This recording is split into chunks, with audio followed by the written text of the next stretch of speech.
All right, so let's start at the beginning. We were chatting a little bit. You were at Gardendale, moved into Moody for your senior year, but during your junior year at Gardendale, you hurt your wrist and missed basically the bulk of the season. That had to be a tough thing for you. Yeah, so it was very tough, still trying to rehab, get it better. But, it was very tough when I got injured. And they told me in the locker room that, hey, man, you messed up your wrist pretty bad. You may miss a majority of the season. When you're out like that, obviously as a player you want to be on the field. As a guy who likes to make an impact, you want to be on the field. When you're not, how can you still grow? How can you still improve your game? Well, I like to help our teammates that that are behind us.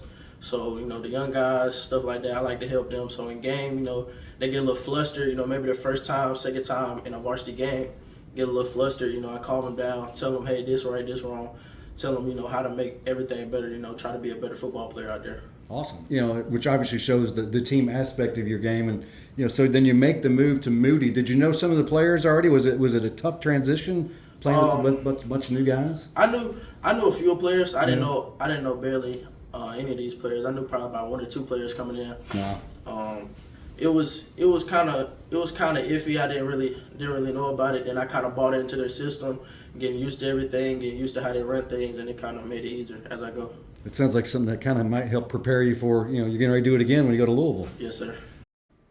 Moody head coach Jake Ganus told me that the impact of Abercrombie's wrist injury was noticeable on the recruiting trail. He also talked about how the play of Abercrombie was impactful for the Moody defense this year.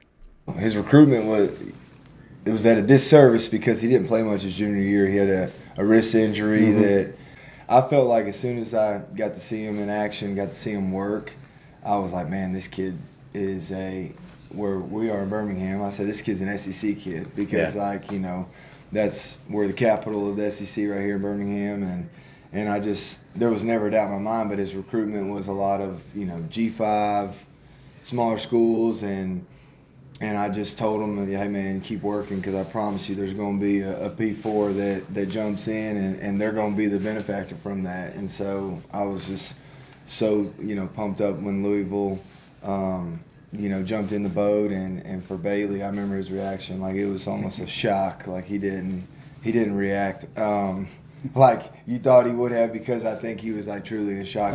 Let's talk about your season at Moody. You guys reached the state championship game, falling in a close game in the state 5A championship. Just talk about the experience overall playing for Moody this year. What it was like. The experience overall was great. They run things at a high level. They try to make everything as close as to college. And things like that. Coming in, they got a great defensive line coach. Helped me out a lot with my techniques, fixing up things. Doing stuff like that. I can't thank that guy enough. He really propelled my game to a higher level, and I appreciate him for that. And especially Moody. Moody puts everybody in a right scenery, right amount of eyes. And it makes everything better. And I promise you, if you guys go in, he's that kid that in 3-4 years you're gonna look up and be like, holy crap, man, that kid didn't have anything else before out of high school. Yeah. And but that's what good evaluators and good coaches like Coach Hagan, Coach Brom, that entire staff, they didn't look at.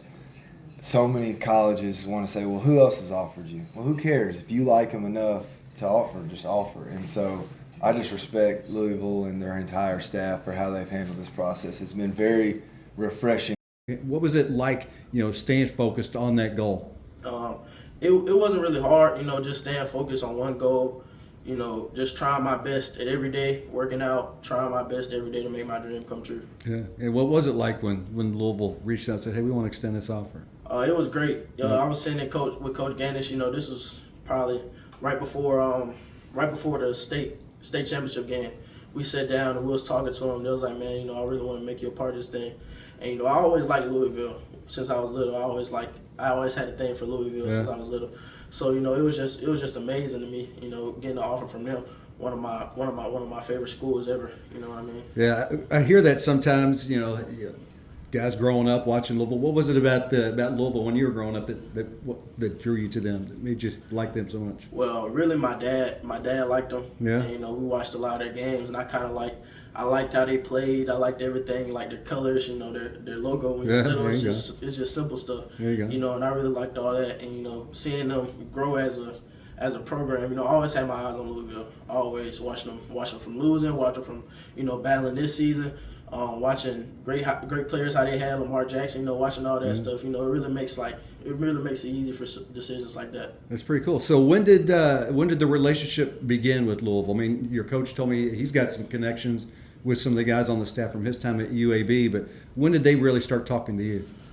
They kind of came in a little late. Yeah. They came in a little late, but I talked to their D-line coach. He sounds very, very believing in what they have going on.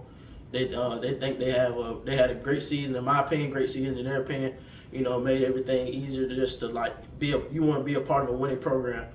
Coming from a winning program like Moody, you want to move into a winning program, and I think Louisville has that there. As once you start shifting your focus to arriving in Louisville later, I guess during the summer next year, what are your hopes for your first year? What kind of goals do you have as for your freshman season? Goals I have, I obviously want to get on the field as quick as possible. Yeah. I always want to make an impact. I feel like I can make an impact anywhere. Learning the system, getting familiar with the system, getting a part of their system. That's another big thing.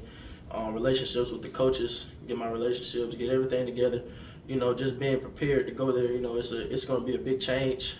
Far away, but I'm really appreciative of that, and I'm ready to get to the change. One thing that Coach Bromp said on signing day a couple of times was, when talking about some of the guys that either committed early or were extended offers, and he's like, we don't always look at the stars. That's not how we recruit.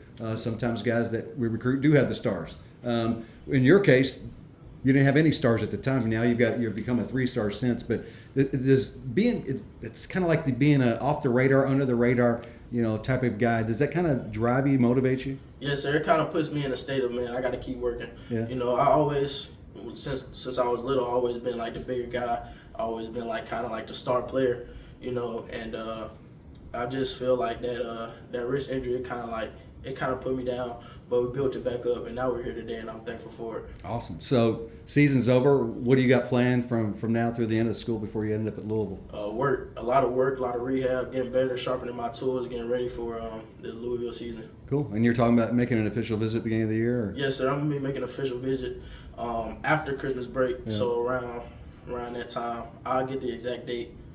Awesome. Cool. We'll look forward to we'll chat to you about that and see how that goes as well. But appreciate your time, man. Yes, sir. Thank you.